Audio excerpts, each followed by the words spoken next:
Meus amados irmãos, peço que vocês abram a palavra do Senhor. Na primeira carta de Pedro, nós leremos hoje no capítulo 1, os versos 22 a 25. E o tema do nosso sermão é santidade no amor. A santidade no amor. 1 de Pedro, capítulo 1, dos versos 22 ao 25. Assim nos diz a santa palavra do Senhor, 1 de Pedro 1, 22 ao 25.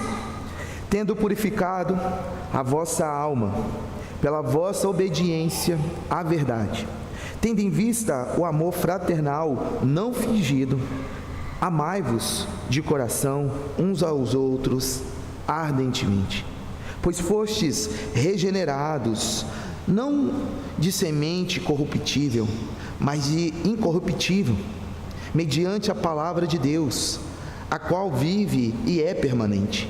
Pois toda a carne é como a erva, e toda a sua glória como a flor da erva. Seca-se a erva e cai a sua flor.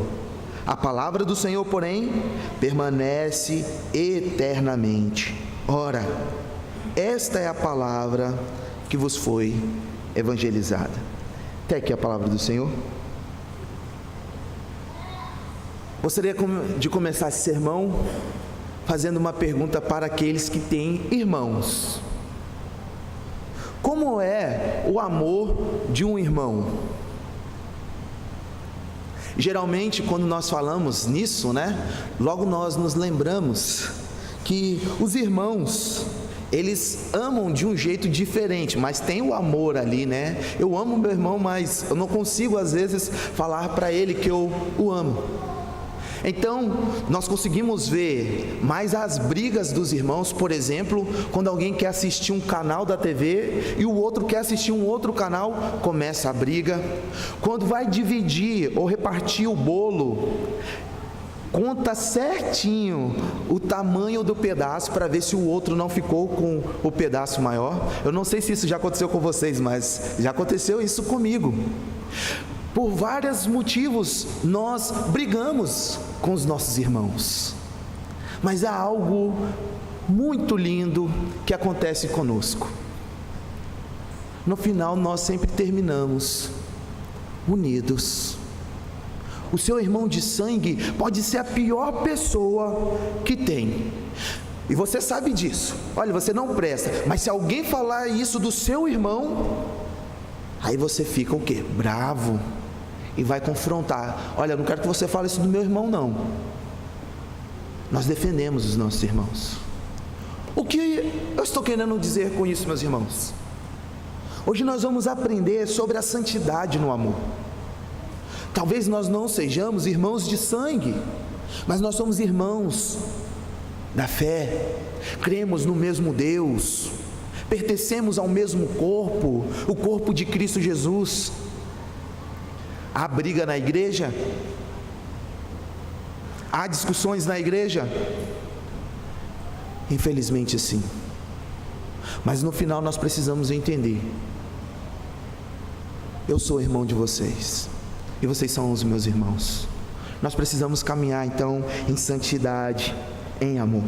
E foi sobre isso que Pedro quis trabalhar com a igreja. Por quê? Quem foi o autor desta carta foi, de fato, o apóstolo Pedro, porém quem escreveu essa carta foi Silvano. No capítulo 5, no verso 12, daqui da primeira carta, vocês verão que Silvano escreve a carta ao pedido do apóstolo Pedro. E a proposta de Pedro ao escrever essa carta era para encorajar os irmãos a permanecerem firmes no Senhor, a permanecerem unidos no Senhor e com coragem no Senhor. Por quê? Porque eles estavam sofrendo perseguições. A carta foi provavelmente escrita pelo ano de 60 a 68 depois de Cristo, quando a igreja estava sofrendo grandes perseguições. Foi nesse período O apóstolo Paulo foi morto, provavelmente em 64 depois de Cristo, ele foi decapitado. Tertuliano, um dos pais da igreja, fala para nós que o apóstolo Pedro, ele morreu como Cristo, crucificado, porém de cabeça para baixo. Porque Pedro não era digno de morrer como Cristo morreu. A Bíblia não nos mostra essa verdade, mas os pais da igreja mostram essa história.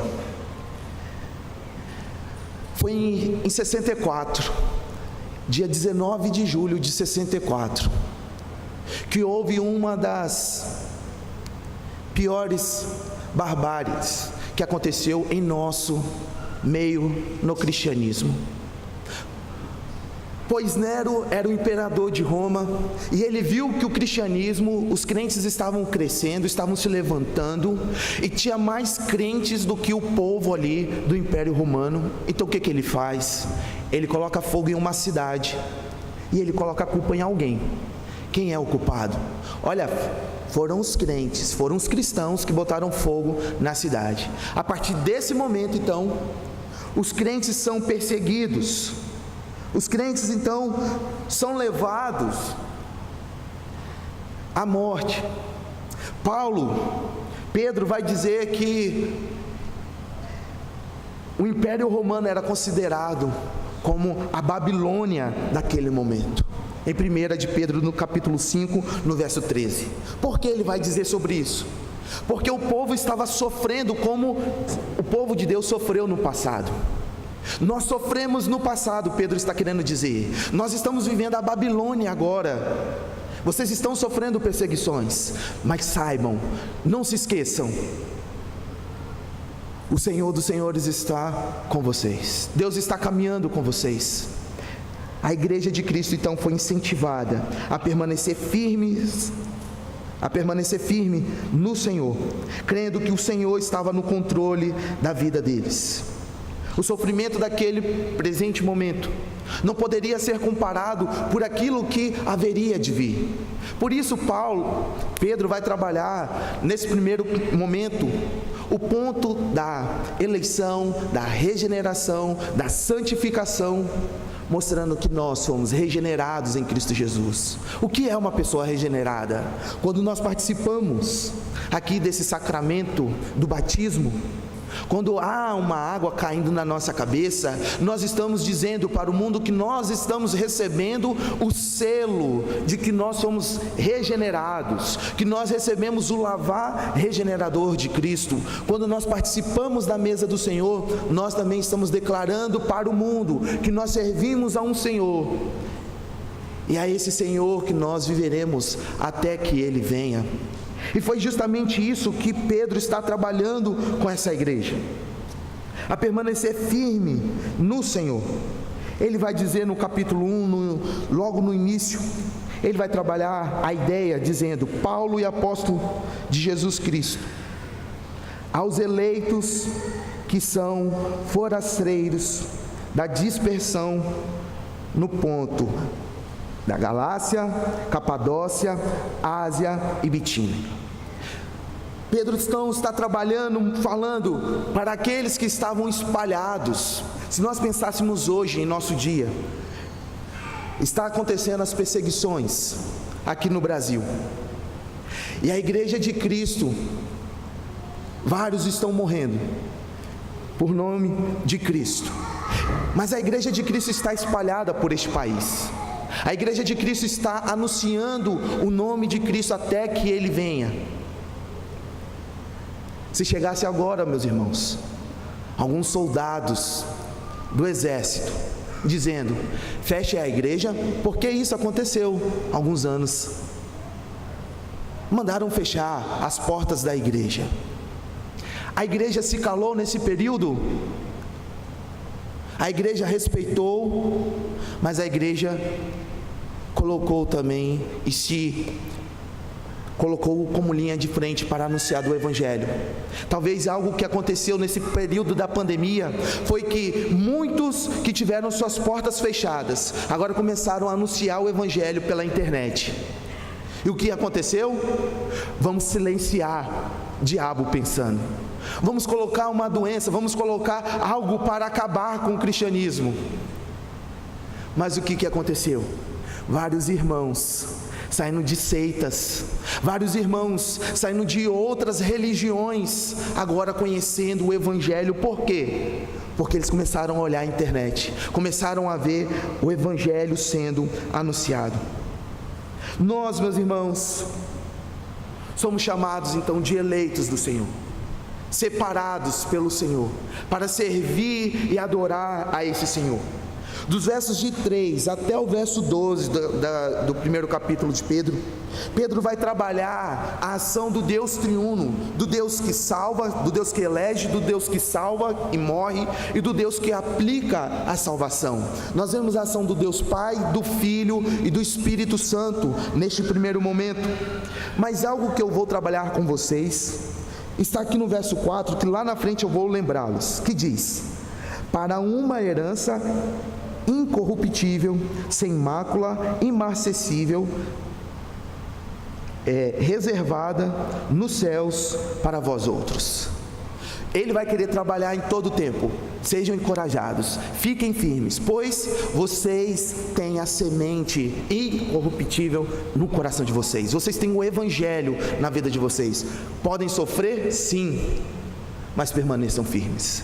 Há algo que a teologia dos nossos dias, em muitas igrejas, tem ensinado, que dizem que o crente não pode sofrer. Depois que eu me converti, eu não vou sofrer mais. Isso é uma bela de uma mentira. O crente sofre, meus irmãos. O crente passa por momentos difíceis. Mas até nos momentos difíceis, nós encontramos um Deus que está no controle da nossa vida e um Deus que está conosco. Por isso, agora dos versos de 13 até o 25, Pedro vai trabalhar alguns pontos da santidade com esses crentes. O primeiro dele, que ele vai dizer, verso 13: por isso, ele usa essa conjunção conclusiva, dizendo: vocês precisam viver como santos em Cristo Jesus. Verso de número 16, quando ele diz: sede santos, porque eu sou santo. Há uma ação aqui de Pedro, que ele já tinha visto lá em Levítico, no capítulo 19, no verso 2, quando o próprio Deus disse: sede santos, porque eu sou santo. A santidade aqui não é uma ideia, se possível vivam em santidade. Não, é um imperativo, há uma ordem de Deus. Como crente do Senhor, como eu preciso viver santo diante do Senhor. Verso 14: como filhos da obediência, não vos amoldeis às paixões que tinhais anteriormente na vossa ignorância. Se Deus lavou e regenerou a vida de vocês, vocês precisam olhar para frente como novas criaturas. Há duas coisas então que Pedro vai trabalhar, que é a santidade no interior da mente e no coração. Santos, porque o nosso Deus é santo. Uma vez que eu vivo em santidade ao Senhor, eu também viverei e buscarei uma santidade em reverência a esse Senhor, a esse Deus. Essas duas ações, meus irmãos, são ações que podem acontecer somente no coração. Somente Deus pode ver se vocês estão andando em santidade. Somente Deus pode ver e sondar a mente de vocês agora, o que vocês estão pensando. Isso eu não posso fazer. Mas há algo que agora ele vai trabalhar no último ponto, e é o nosso texto que nós vamos trabalhar, que é a santidade no amor. Ou seja, aquilo que Deus fez em minha vida, aqui dentro, deve ser mostrado para o lado de fora. Como? Quando eu amo o meu próximo, quando eu me dedico em amar o meu irmão. E é por isso que ele começa então no verso 22, tendo purificado a vossa alma. Pedro aqui ele usa essa ação, tendo purificado, no original seria como se estivesse no presente. Então traz a ideia de algo contínuo. Quando é que eu purifico o meu coração? Quando é que vocês purificam o coração de vocês? Quando nós voltamos o nosso coração e a nossa mente para a lei do Senhor. Salmo 1 vai nos dizer sobre nós meditarmos na lei do Senhor só na hora do culto. Não, de dia e de noite nós precisamos meditar na palavra do Senhor.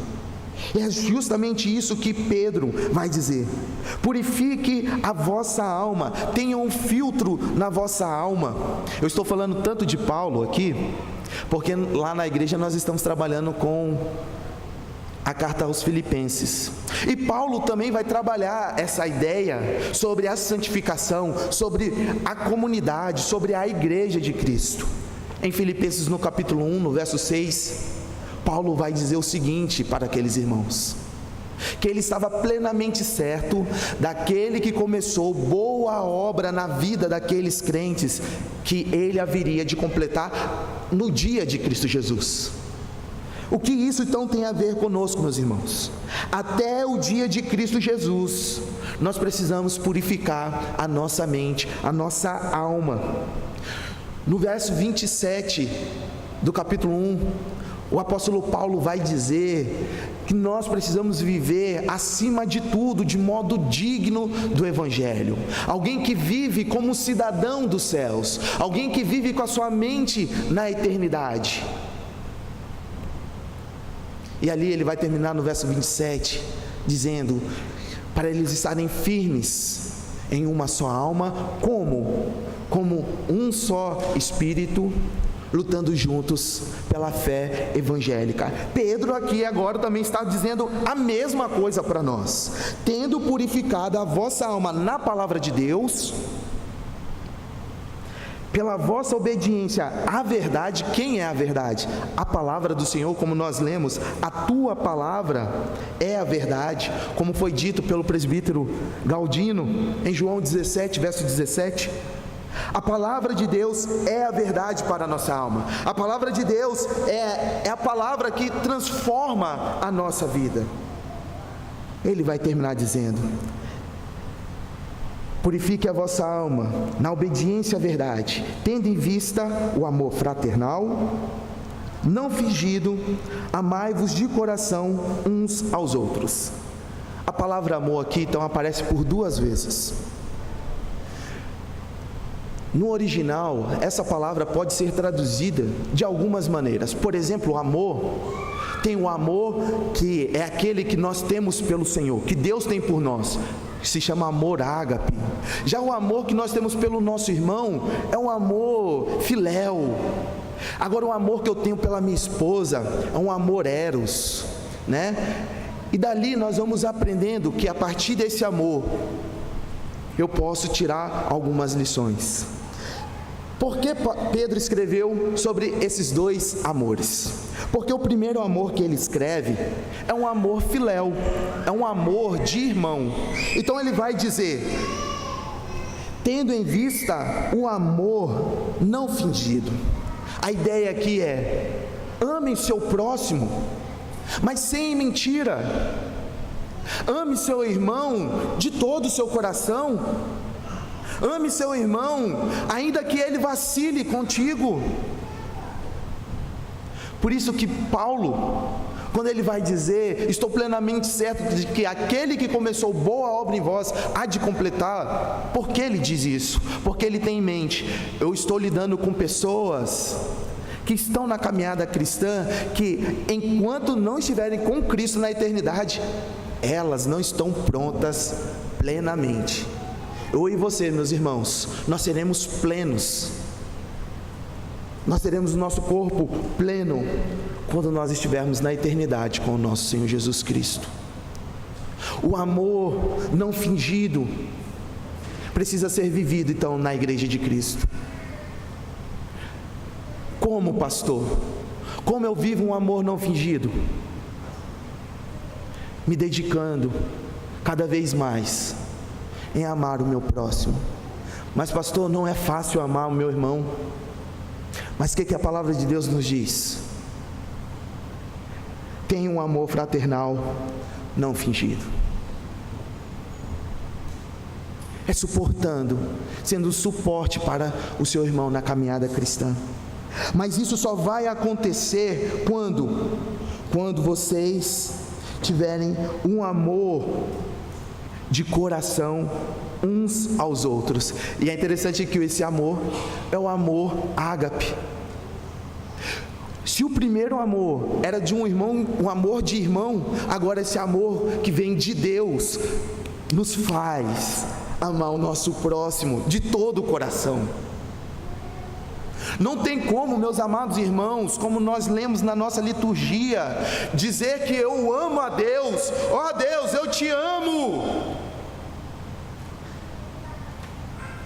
Eu não consigo ver Deus, sei que Ele está em meu coração, mas o irmão que está aqui comigo que eu consigo ver, eu não consigo demonstrar amor. Que amor é esse, meus irmãos? A santidade, se santidade é separado, se nós somos separados para algo, para a glória de Deus, a santidade no amor deve ser também vista como: eu sou separado para amar os meus irmãos na fé, e amar de todo o meu coração, tendo Deus como alvo final, como objetivo final. Se eu coloco Deus como alvo final, se eu coloco Jesus Cristo, aquele que sem merecer morre em meu favor, vem a este mundo, padece pelos nossos pecados, eu vou olhar para o meu irmão com um olhar de misericórdia. Eu preciso olhar com os olhos, com os óculos e as lentes do nosso Deus, do nosso Senhor Jesus Cristo. A santidade no amor, então, meus irmãos, é vista na igreja, quando a igreja busca ao Senhor de todo o seu coração, mas também quando ela caminha em união, em santidade uns com os outros. Como você tem sido, como você tem vivido diante do Senhor?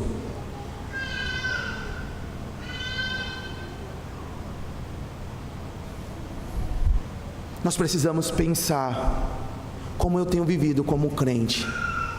Eu não posso ser um crente domingueiro, eu não posso ter irmãos na fé apenas aos domingos, mas eu preciso ter irmãos na fé para caminhar comigo dia a dia. Eu preciso ter irmãos para aconselhar. Por quê? Porque quando um presbítero, por exemplo, vai chamar a atenção de vocês, quando o presbítero vai exortar para o amor de vocês, quando um grupo de cântico, por exemplo, está ensaiando, está cantando,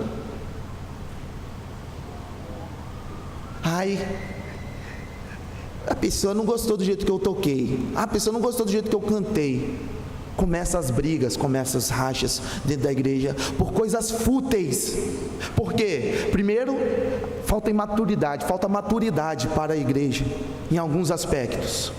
Falta nós buscarmos mais da palavra do Senhor, para vivermos aquilo que nós estamos pregando e anunciando. Quanto mais nós buscarmos do Senhor, mais forte nós estaremos para aguentar tudo aquilo que acontece conosco. Vocês vão sofrer, talvez não morte, perseguições, para deixar de seguir a Cristo. Nós estamos vivendo um tempo, meus irmãos, onde o cristianismo tem se tornado algo fácil, onde o cristianismo tem se tornado algo, eu só vou na igreja, como se nós tivéssemos que pagar o nosso ponto, bati meu ponto, cumpri com o meu tempo dentro da igreja, agora vou voltar para minha casa e viver do mesmo jeito que eu estou vivendo ao longo da semana. A Bíblia que vocês leem, a Bíblia que é pregada neste púlpito, precisa ser colocada em prática todos os dias. E às vezes os pregadores são duros, mas isso é por amor à palavra de Deus, isso é por amor a Jesus Cristo. Ele vai terminar dizendo: pois vocês foram regenerados, não de semente corruptível, mas de semente incorruptível, mediante a palavra de Deus, a qual vive e é permanente. A palavra que transformou a vida de vocês, eu não conheço todos, eu não sei a história de todos, mas se vocês tiveram a vida transformada, certamente, antes de conhecer a Cristo, vocês não estariam dentro de uma igreja. Provavelmente agora vocês estariam vendo o Domingão do Mião. Estariam assistindo um futebol, estariam assistindo o Big Brother, estariam perdendo tempo com outras coisas. Mas depois que vocês tiveram a transformação, receberam o lavar regenerador de Cristo,